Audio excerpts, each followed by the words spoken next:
1번부터 6번까지 중에서 이거 왜 이렇게 나왔는지 모르겠어요. 질문해봐.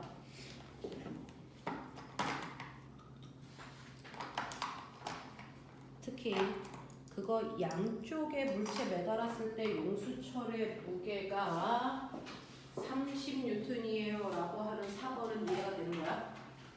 그래서 이거요.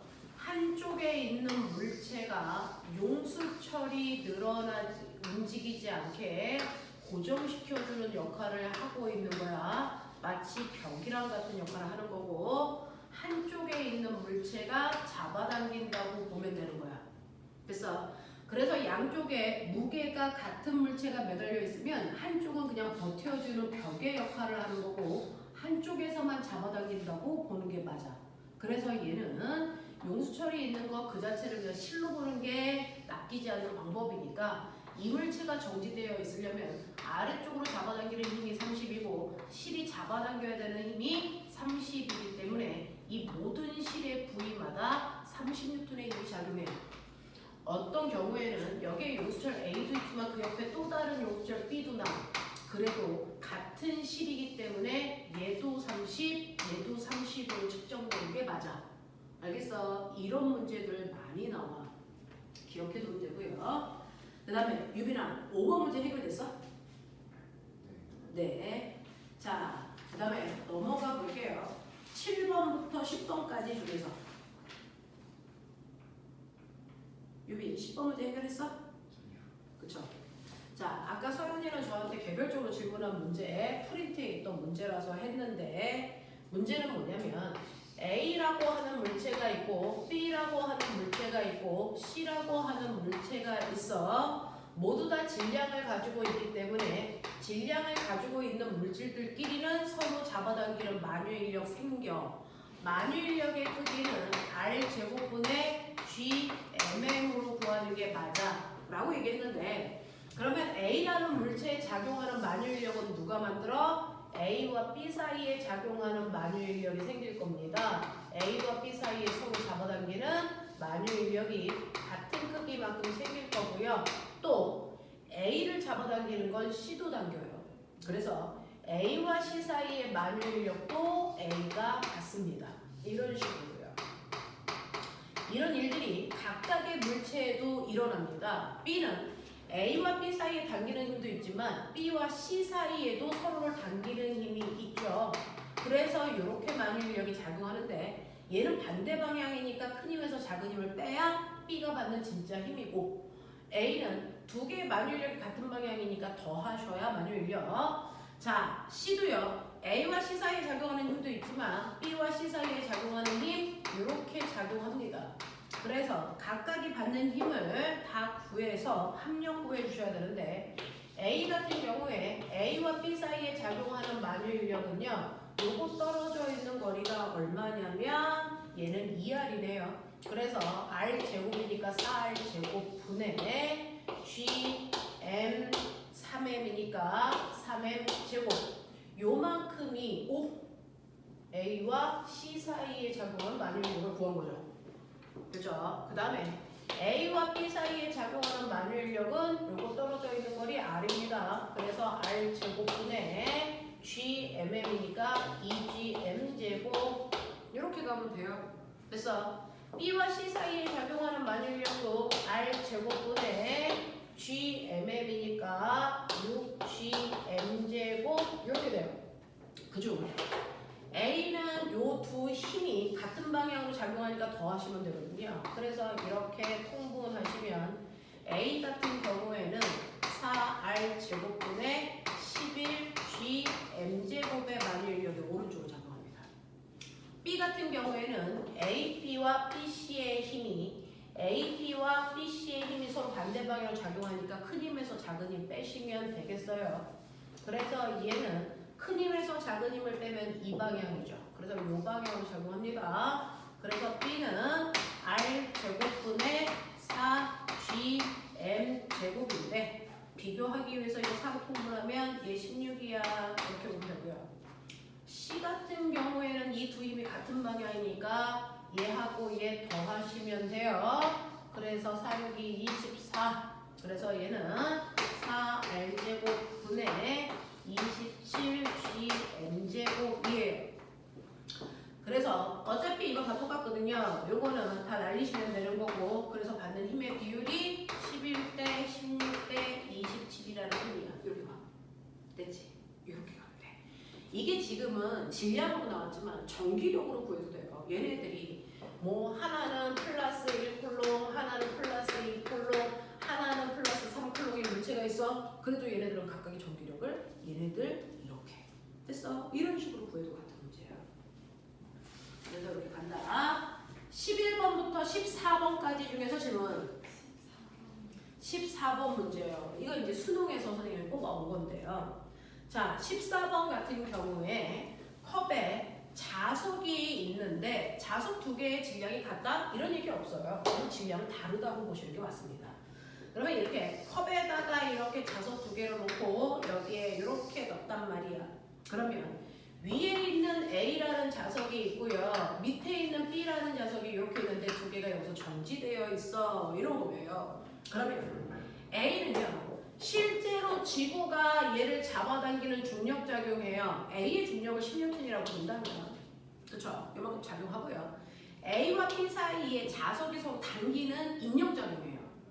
자, A가 B를 당기는 힘이나 B가 A를 당기는 힘은 똑같을 거니까 인력이요. 이거 20이라고 칠게요. 그러면 얘도 이쪽 방향으로 당기는 힘이 20이에요. 이런 힘이 작용한단 말이에요.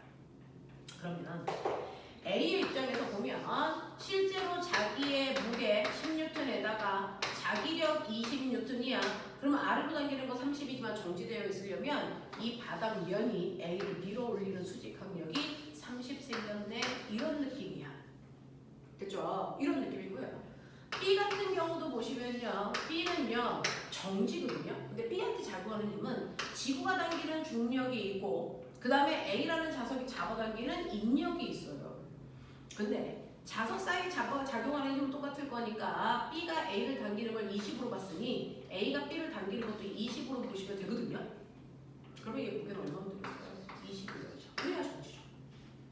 이런 느낌이야. 되겠어? 이렇게 힘을 놓고 봐라. 그렇다면 이때 A가 B에 작용하는 자기력과 B가 A에 작용하는 자기력은 작용 반작용의 두 힘 맞고요. A가 컵을 누르는 힘은 수직 항력만큼 눌러요.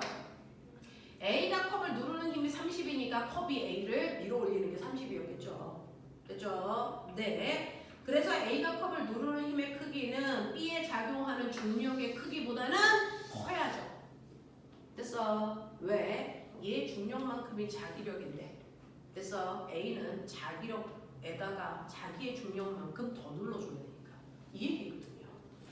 자, 그 다음에 디귿. B를 제거하면 A가 컵을 누르는 힘은 자, B를 제거하면 A, B 사이에 작용하는 자기력 없어져요.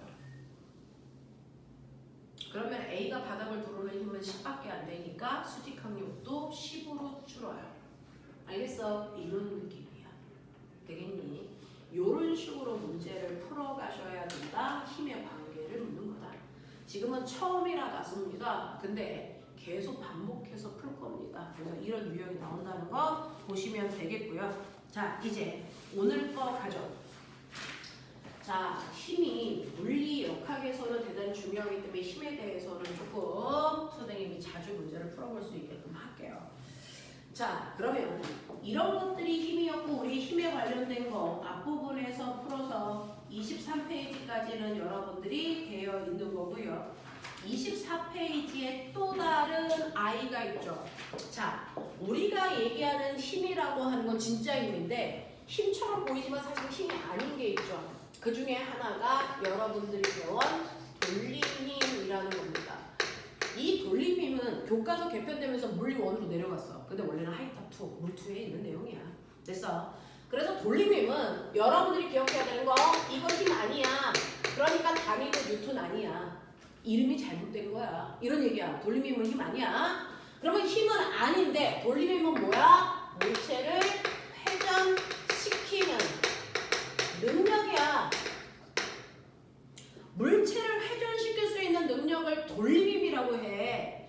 이 돌림힘이라고 하는 거 물체를 회전시키는 거니까 이렇게 벽면에 경첩으로 나무 토막 하나를 이렇게 조여놨다고 쳐.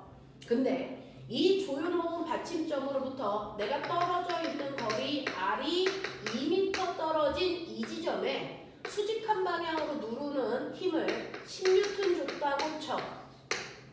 받침점으로부터 떨어져 있는 거리에 수직한 방향으로 10N의 힘으로 눌렀습니다. 그랬더니 이 힘에 의해서 물체가 돌아갑니다. 회전합니다. 그래서 얘가 이렇게 회전했습니다. 이렇게 물체를 회전시킬 수 있는 능력을 우리는 돌림힘이라고 하는데, 이러한 돌림힘은요, 받침점, 회전을 하는 기준축을 받침점이라고 합니다. 받침점으로부터 떨어져 있는 거리에 90도 방향으로 작용한 힘의 크기를 곱한 값이다. 이거예요. 그러니 2m 떨어진 곳에 수직한 방향으로 10N의 힘으로 눌렀으니 이 물체를 회전시킬 수 있는 돌림힘의 크기는 20Nm라는 단위로 표현한다. 됐어? 이렇게 됩니다. 그래서 물체를 회전시킬 수 있는 능력을 돌림힘이라고 하고요. 얘는 단위를 보셨으니까 알겠지만 힘이라면 단위가 뉴턴이어야 되지만 얘는 단위가 뉴턴미터입니다. 힘이 아니고 물체를 회전시킬 수 있는 능력입니다. 자, 그렇다면 우리가 중학교 1학년 때 뭐 배웠었냐면 어떤 물체가 있는데요. 오른쪽으로 20N의 힘이 작용하고 왼쪽으로 10N의 힘이 동시에 작용한다고 치자. 그렇다면 이 가물체는 뭐합니까? 얘는 오른쪽 방향으로 이동합니다. 그죠? 자, 그래서 이 경우처럼 물체를 이동시키는 능력은 힘입니다.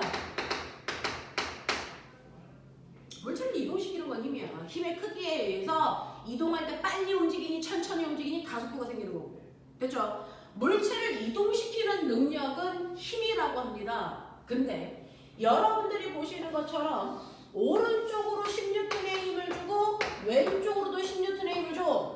그러면 이 경우에 나는 뭐 합니까? 얘는 이동하지 않고 그 자리에 뭐 되어 있다 그러니? 우리가 정지되어 있다 그래.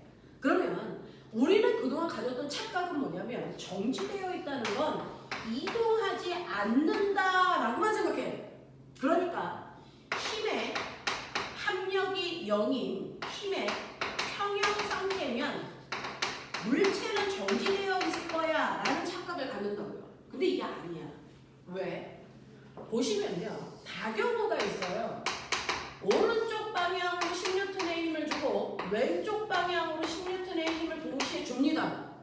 얘는 힘의 합력이 얼마입니까? 힘의 합력 얼마입니까? 이거 0입니다. 왜냐면 힘은 평행 이동이 가능하기 때문에 내려와도 똑같거든요. 그러니까 결국은 얘는 이렇게 힘이 작용한다고 봐도 되는 거야. 합력 구할 때. 그럼 합력은 0이야. 자, 그래서 얘는 이렇게 힘을 주면 얘처럼 옆으로 가지 않아요. 이동 안 하는 거 맞습니다. 근데 얘는 정지가 아니죠. 얘 뭐합니까? 위에 있는 힘이 아래 방향으로 내려오게 얘는 이렇게 이 자리에서 돌 겁니다. 됐죠? 이렇게 회전할 겁니다. 얘는 힘의 평형 상태라서 이동을 하지 않지만 그 위치에서 뭐 한다? 회전한다.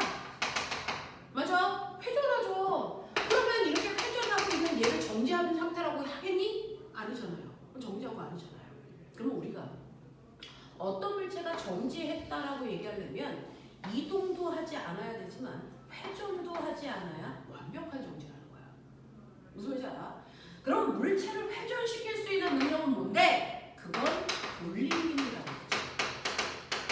그래서 돌림힘 평형 상태여야만 물체가 회전도 하지 않아. 이 힘의 평형과 돌림의 평형, 이 둘을 동시에 만족할 때만 우리는 완벽한 정지 상태라고 얘기한다 라는 거야. 이해돼? 그러면 힘의 평형 상태와 돌림의 평형, 이 둘을 동시에 만족하는 진짜 평형, 이걸 우리 뭐라 그러니? 그렇죠. 이 둘을 동시에 만족해서 완벽하게 정지되어 있는 상태를 우리는 역학적 평형이라고 하는 거야. 그래서 물체가 완벽하게 정지되어 있으려면 역학적 평형 상태를 유지하고 있어야 된다라는 겁니다. 그래서 힘의 평형을 계산하는 방법 알아요. 됐어? 네. 그러면 이제 돌림의 평형이라고 하는 것도 보자. 이 얘기였죠. 그래서 우리가 그동안 너무 쉽게 물체는 정지 상태야. 정지 상태면 마치 힘만, 평형 상태이면 물체가 정지되어 있을 것 같지만 사실은 돌림 힘도 평형해야 물체는 완벽한 정지다. 그러면 물체가 이동하지 않더라도 물체를 회전시킬 수 있는 능력인 돌림 힘이라는 건 아까 말씀드린 것처럼 기준축으로부터 떨어져 있는 거리에 수직한 방향으로 작용하는 힘의 곱으로 구한다. 이 돌림 힘을 우리는 토크라고 부르기도 한다. 사람들이 하도 돌림 힘이라는 한국말로 얘기를 하면 힘이라고 착각하니까요. 원어로 그냥 얘기해요. 토크. 이게 돌림 힘이에요. 이 돌림 힘은 받침점으로부터 떨어져 있는 거리에 수직한 방향으로 작용하는 힘의 곱으로 계산하는 건데 이 돌림 힘을 이용한 도구 중에 우리가 가장 많이 사용했던 게 놀이터에 있는 시소였다. 시소에 아빠가 이렇게 앉아있는데 80kg짜리 아빠가 앉아있어. 자, 받침점으로부터 1m 떨어진 곳에 앉아있으면 사실은 우리 아빠는요 자기의 무게만큼 수직으로 눌러서 이 시소를 이렇게 보시는 것처럼 반시계 방향으로 회전시키려는 돌림 힘을 지금 주고 있는 겁니다. 됐어? 그러면 아빠가 주고 있는 반시계 방향의 돌림 힘은 받침점으로부터 떨어져 있는 거리 1m에 수직으로 누르고 있는 힘 800N을 곱해서 아빠는 800Nm만큼의 돌림 힘을 반시계 방향으로 준 거야. 근데 회전하지 않게 하려면 맞은편에 조그만 아들이 20kg짜리 아이들이 앉았어. 그럼 도대체 몇 미터 떨어진 곳에 앉아야 회전을 막을 수 있냐? 이 아들은 이렇게 눌러서 시계 방향으로 회전하는 돌림힘을 줄 건데 그 크기가 같으면 돼. 됐죠? 시계 방향의 돌림힘을 줄 건데 이 크기가 반시계 방향의 돌림힘과 크기가 같다면 어느 쪽으로도 회전하지 않는 돌림힘 평형이 된다고요. 그러려면 아들이 누르는 힘이 200이고요. 아들이 앉아있는 거리가 4m여야 똑같은 크기의 돌림이 800Nm를 만들어 어느 쪽으로도 회전하지 않는 돌림의 평형 만들어. 이해돼? 그랬을 때 우리가 기억하자. 여기에서 양쪽에서 누르는 힘의 크기 비율이요. 보시는 것처럼 4대 1의 크기입니다. 힘의 크기가 4대 1이면 떨어져 있는 거리는 거꾸로 1대 4면 돌림이 평형이 돼요. 그래서 이런 관계를 가지고 있다. 이걸 이용해서요. 이 원리를 이용해서 인간들은 다양한 도구를 만든다. 그 도구 중에 대표적인 게 지뢰다라는 거였어요. 그렇죠? 자, 지뢰라고 하는 건 한쪽에 받침점이 쏠려 있고요. 짧은 쪽에는 무거운 물체를 그리고 멀리 떨어져 있는 곳에는 적은 크기의 힘을 줘서 물체를 들어올리는 도구야. 그렇죠? 그래서 여기를 누르면 얘가 이렇게 내려와서 물체가 이렇게 가죠. 그래서 물체를 들어올리는 도구입니다. 그렇죠? 이걸 지뢰라고 하는데 우리는 이러한 지뢰는 세 가지 힘을 받는 지점으로 되어 있어서 지뢰의 3요소로 되어 있다. 이렇게 표현합니다. 자, 지뢰에 힘이 작용하는 세 지점은 물체에 힘을 주는 지점이 있어요. 지뢰가 물체에 힘을 주는 지점을 우리는 작용점이야 이렇게 불러. 그리고 받침대가 지뢰에 힘을 주는 지점을 받침점이야 이렇게 불러. 그리고 사람이 힘을 주는 부분을 힘점이야 이렇게 불러. 이걸 우리가 지뢰의 3요소야 라고 부릅니다. 그래서 작용점, 받침점, 힘점의 구조를 가져. 그래서 여기에 200N짜리 물체가 있어서 누르고 있어요. 받침점으로부터 1m 떨어진 곳에. 그러면 내가 받침점으로부터 4m 떨어진 곳에서는 얼마? 50N의 힘으로 누르면 그래서 돌림이 평형이 돼. 돌림이 평형이 된다는 건 그 상태로 멈춰있게 할 수도 있지만 일정한 속도로 움직이게 할 수도 있어요. 됐어요? 그래서 등속도로 얘를 천천히 내리는 것도 돌림이 평형 상태에서 가능합니다. 됐죠? 네. 그래서 최소한 50N의 힘으로요. 얘를 천천히 등속도로 내릴 수 있어. 그래서 내가 내려준 거리가 요 길이가 1m 내렸다면 이 물체는 실제로 몇 미터 올라갔을까요? 됩니까? 여기서 보셔야 되는 거 이 삼각형하고 이 삼각형을 뭐로 보면 된다? 닮음으로 보면 된다. 그래서 그랬을 때 길이비가 1대 4니까 이 삼각형의 이 길이비도 1대 4여야 된다. 그러니 1m 내려주면 실제로 물체가 올라간 높이는 0.25m 올라갔다고 보는 게 맞다. 그러면 이런 식으로 도구를 이용해서 내가 힘을 줬고 힘을 준 방향으로 이동도 했기 때문에 나 이랬어. 그랬을 때 물체가 만약에 도구를 사용하지 않고 직접 내가 200N짜리를 0.25만큼 들어올리는 직접 일을 할 때와 도구를 할 때, 도구를 사용할 때의 차이점을 보시면요. 만약에 도구를 안 썼다면 200N짜리 물체를 들어올리려면 200만큼의 힘을 줬어야 되죠. 근데 내가 지금 지뢰라는 도구를 사용하니까 힘이 50밖에 들지 않았습니다. 도구를 사용하니까 힘의 크기가 4분의 1로 줄었어요. 이걸 도구를 사용할 때 힘의 이득이 있다라고 하죠. 힘의 이득을 봤다는 얘기입니다. 근데 내가 힘의 이득을 봐서 물체를 이동시켰을 때요. 움직인 거리를 보면 사실은 도구를 사용하지 않으면 물체를 실제로 0.25m까지만 들어 올리면 여기 와. 그래서 도구 없을 때는 0.25m만 움직이면 되는 거였는데 이 지뢰라는 도구를 쓰니까 무려 1m나 내려줬어야 된다라는 겁니다. 그러면 실제 도구 없을 때 내가 한 이동한 거리에 비해서 무려 4배 많이 이동했네요. 그러니까 오히려 도구를 쓰면 거리의 손해를 본 겁니다.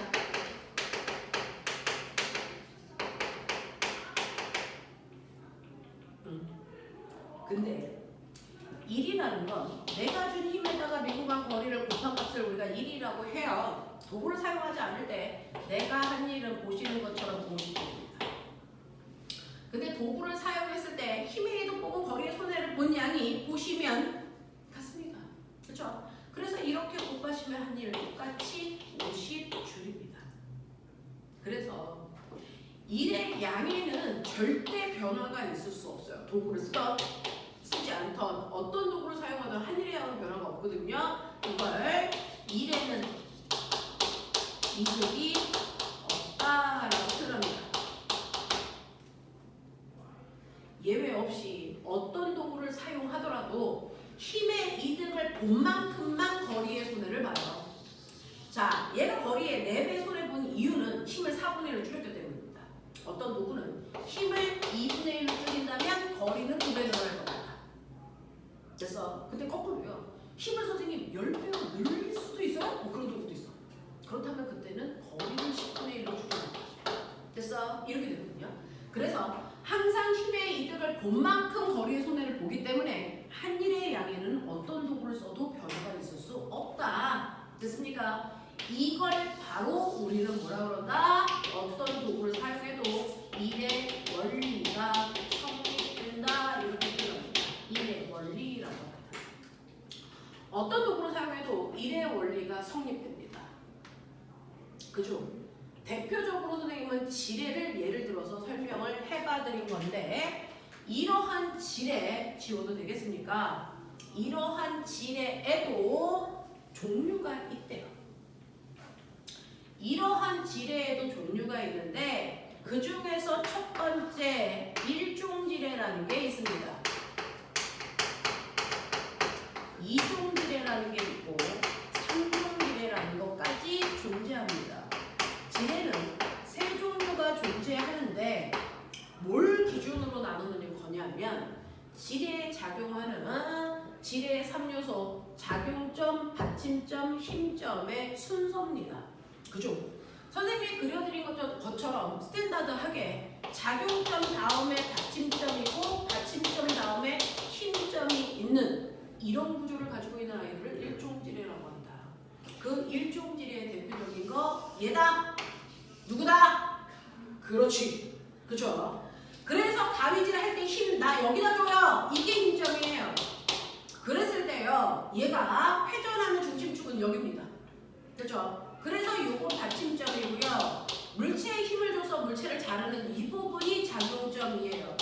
그래서 작용점, 받침점, 힘점의 순서로 되어 있는 것 같습니다. 됐죠? 이게 일종지뢰고요.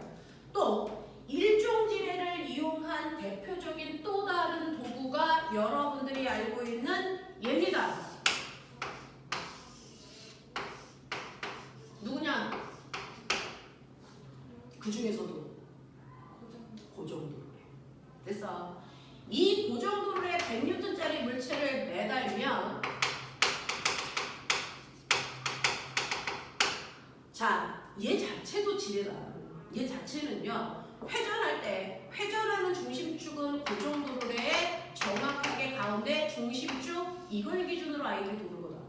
그렇죠? 그러니까 여기가 받침점이고요. 물체에 힘을 주고 있는 지점이 여기입니다. 이게 작용점이에요. 받침점이고요. 그리고 내가 당기는 이 부분이 힘점입니다. 그러니까 고정도르의 이 자체가 일종지뢰의 구조를 가지고 있는데 얘는 받침점으로부터 작용점까지와 받침점으로부터 힘점까지의 길이 비율이 1대1이에요. 그러니까 힘의 비율도 1대1로 100N짜리 물체를 잡아당길 때 나는 100의 힘으로 당겨야 됩니다. 그러니 고정도르에는 도구지만 힘의 이득을 볼 수 없다. 그래서 힘의 이득을 보지 않았으니까 거리에 손에도 볼 필요가 없어서 물체 1m 올리려면 내가 당겨줘야 되는 길이도 1m이다. 그러니 물체가 올라가면서 한 일, 사람이 당기면서 한 일, 일이 똑같은 것도 당연하다. 근데 이러한 고정도르에는요. 그래서 일종지뢰의 구조를 가지고 있지만 힘의 이득도 거리의 이득도 못 봤어요. 이거 쓰는 이유가 있을까요? 어떤 이득도 안 보는데. 자, 얘를 사용하는 이유가요. 지금 얘기한 것처럼 얘는 힘의 방향만을 전환해주기 위해서 쓰는 거예요. 만약에 고정도르가 없으면 얘를 정말 들어 올리기 위해서 힘을 위쪽 방향으로 줘야 되는데 고정도르라는 걸 사용했기 때문에 힘을 아래쪽 방향으로 줍니다. 힘을 주는 방향을 바꾸기 위해서 쓰는 도구가 고정도르예요. 됐어? 힘을 주는 방향을 바꾸기 위해서 쓰는 게 고정도르입니다. 그래서 모든 도구를 사용할 때 힘의 이득을 볼 수 있다? 아니라고요. 그래서 힘의 이득을 볼 수 있는 도구도 있고 거리의 이득을 볼 수 있는 도구도 있지만 힘도 거리도 이득을 볼 수 없는 고정도르 같은 아이도 존재합니다. 고정도르가 일종지뢰의 원리를 택합니다. 신기하다. 난방을 틀었는데 왜 난방이 안 나와?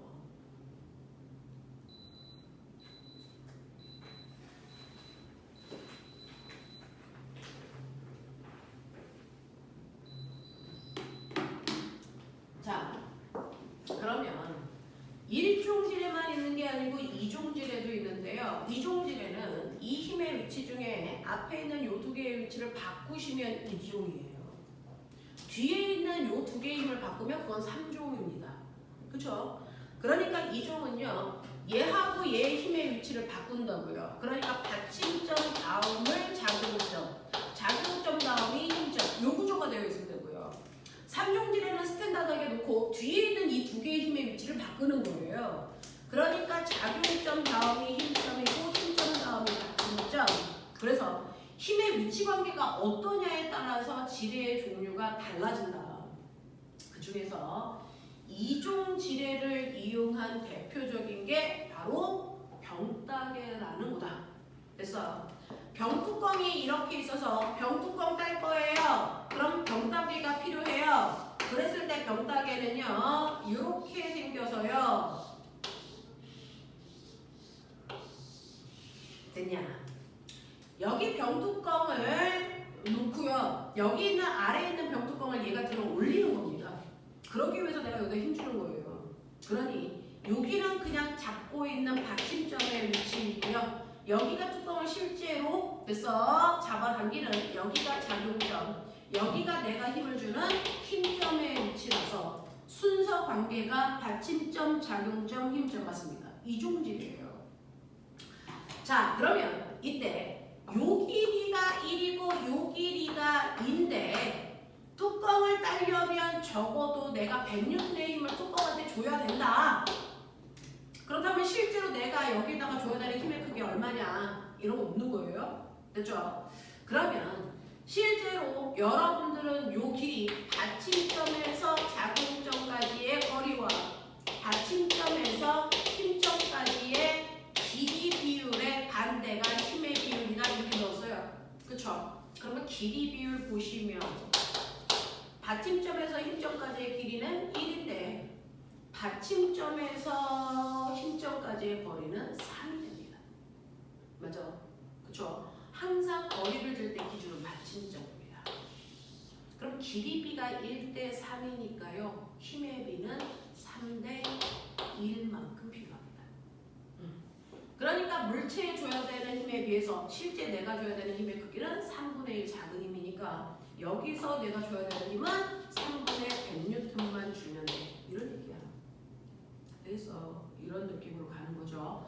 그러면 힘을 3분의 1로 줄였으니까 거리는 3배 늘어나야 돼. 병뚜껑이 1cm 움직이려면 나는 이걸 3cm 더 당겨야 돼. 이런 느낌이야. 그렇죠? 자, 그러면 이러한 이종지례를 이용한 게 뭐가 있습니까? 라고 하면 이종지례를 이용한 대표적인 도구가 얘죠. 뭡니까? 움직도로입니다.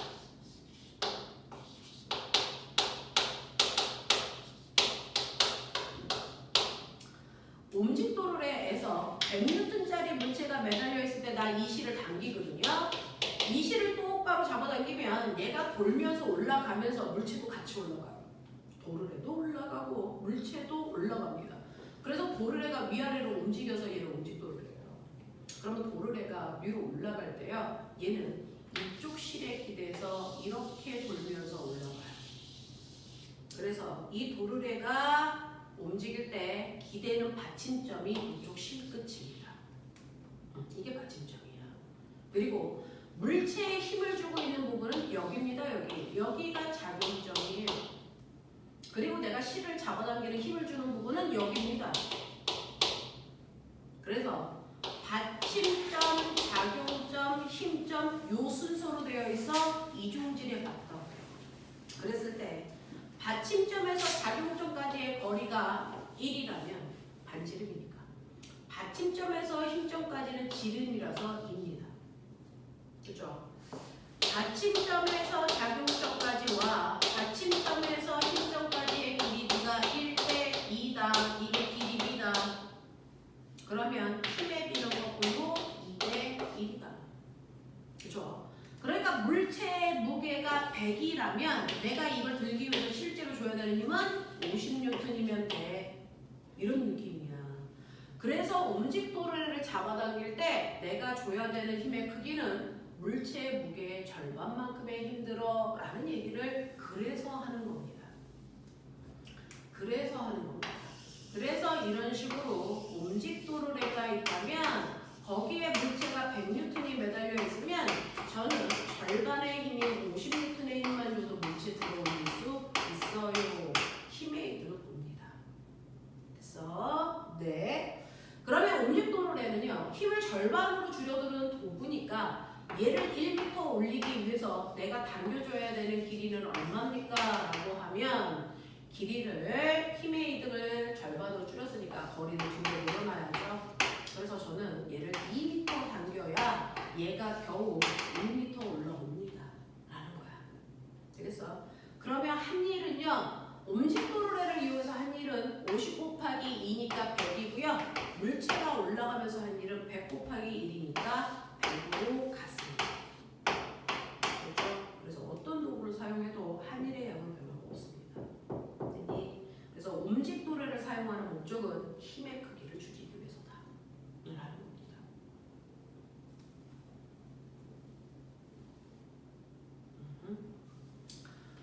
움직도르래라는 게 나왔으니까 한 번만 생각해 보시면 움직도르래가 3개가 있는 게 있다고 쳐요.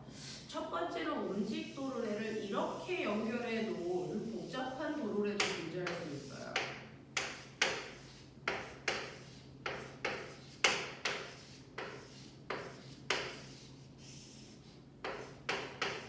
여기다가 480N짜리 물체를 매달고 나 이 실 잡아당길 때 얼마의 힘이면 되니 뭐 이런 문제예요. 그랬을 때 여기 여기 이렇게 벽에 매달려 있는 애들은 고정도르래고요. 움직도르래는 얘가 움직도르래예요. 그렇죠? 그래서 움직도르래와 고정도르래가 합해 있는 복합도르래야 문제 이렇게 얘기하지만 어쨌든 고정도르래는 힘의 이득을 볼 수 없으니까 무시. 움직도르래가 3개 있다는 얘기죠. 이제부터 생각하는 거야. 고민하셔야 돼. 움직도르의 3개 구조를 이렇게 안 하고요. 이게 정약용이 만든 거중기 구조입니다. 얘가. 이게 거중기 구조예요. 자, 근데 움직도르를 이렇게 매달 수도 있어요. 이렇게도 가능합니다. 그래서 여기다가 480N짜리 물체를 매달 수도 있습니다. 그랬을 때 이쪽 실을 잡아당길 때 드는 힘이 얼마니? 이 힘이 같을까 다를까? 다르다가 결론입니다.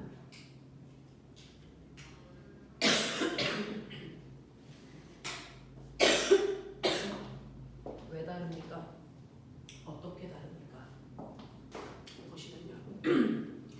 요 막대기를 기준으로요. 이 막대기를 위쪽으로 잡아당기는 힘과 아래쪽으로 잡아당기는 힘이 평형일 때 그때가 가장 적은 힘으로 물체를 드는 겁니다. 자, 그러면 이 막대기를 위쪽 방향으로 잡아당기는 실은요. 이 실도 위로, 이 실도 위로, 이 실도 위로, 이 실도 위로, 이 실도 위로, 이 실도 위로입니다. 그래서 이 막대기를 위쪽 방향으로 잡아당기는 실이 하나, 둘, 셋, 넷, 다섯, 6개가 있는데 잘 보시면 이 실은 단지 이렇게 꼬아놨을 뿐 한 가닥입니다. 그러니까 작용하는 장력의 크기는 다 똑같아야 됩니다. 그렇죠? 그러니까 여기도 F, F, F, F, F, F입니다. 그래서 위쪽 방향으로 작용하는 6F의 힘이 얘를 당깁니다. 됐어? 근데 얘는 아래쪽으로 뭐가 작용합니까? 중력 480이 작용합니다. 그러니까 이 두 개의 크기가 같을 때가 가장 적은 힘으로 물체를 드는 상황입니다. 그러니 이 힘은요, 사실은 480이라는 힘을 6분의 1만큼만 주면 되는 거죠. 맞죠? 그래서 힘은 6분의 1만큼만 필요합니다.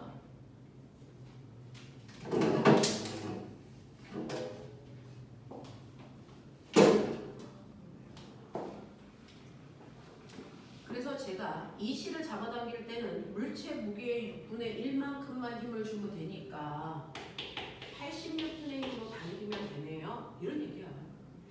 그러면 힘의 크기를 6분의 1로 줄였으니까 당겨야 되는 거리는 6배 늘어나요. 그래서 예를 들어서 얘를 1m 올린다. 그럼 난 이거 6m 당기면 돼. 이런 느낌이야.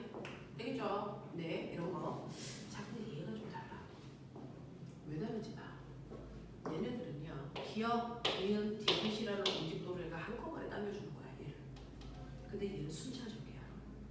얘는 기억이라는 도르래가 얘를 위쪽으로 당겨. 그쵸? 근데 잘 봐. 최소한의 힘이니까 여기에 작용하는 아래쪽을 잡아당기는 거, 위쪽을 잡아당기는 힘의 크기가 같으면 되지. 몇 줄 잡아당기니? 2줄, 2줄, 2줄이야. 그죠? 그러면 이거 어차피 한 가닥이니까 같은 힘이니까 이것도 F, 이것도 F면 2F를 합한 게 480인데. 그럼 이거 F가 얼마니? 240. 맞아?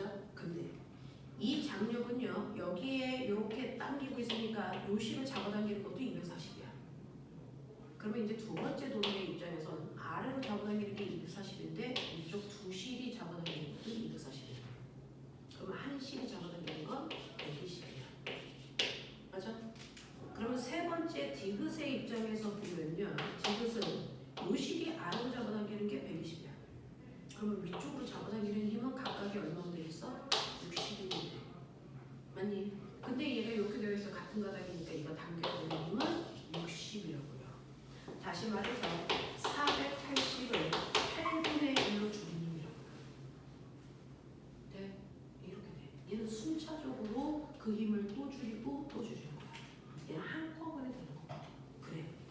그래서 보시면요, 6분의 1이라는 이 숫자요. 얘는요, 움직도르의 힘을 2분의 1로 줄이는데 움직도르가 같은 높이에 있으니까 움직도르의 개수를 같은 높이에 곱하시면 그게 힘을 주는 비율입니다.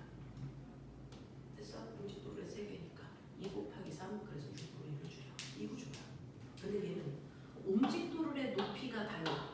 옴직도를의 하나당 2분의 1씩 물체의 무게를 줄이는데 높이가 다르게 옴직도를의 개수를 곱하면 돼. 2n승분의 1이야. 그래서 2의 3승이라서 8분의 1로 힘의 크기를 줄인다? 이런 구조가 되는 거야. 되겠어? 이렇게 돼. 그래서 이런 식으로요. 옴직도를에 똑같이 3개더라도 어떤 구조냐에 따라서 힘의 크기를 줄이는 방법이 또 다를 수 있다. 이런 얘기야. 이해됐어? 괜찮죠? 옛날에는 이거 엄청 많이 나온 거 이건 중학교 내용이었어요. 이 중학교 내용이었어요. 근데 교과서에서 일 배울 때 도구를 사용한 일을 빼면서 이 부분은 내가 못 배운 거죠. 얘 들어가는 순간 얘 때문에 1파트 애들 다 틀렸었어요. 중학교 내용이었어요. 중2 때 배운 거였어요. 됐죠? 잠깐만 끊었다가 빗면까지만 하고 됐죠? 이 부분 문제 풀어보자.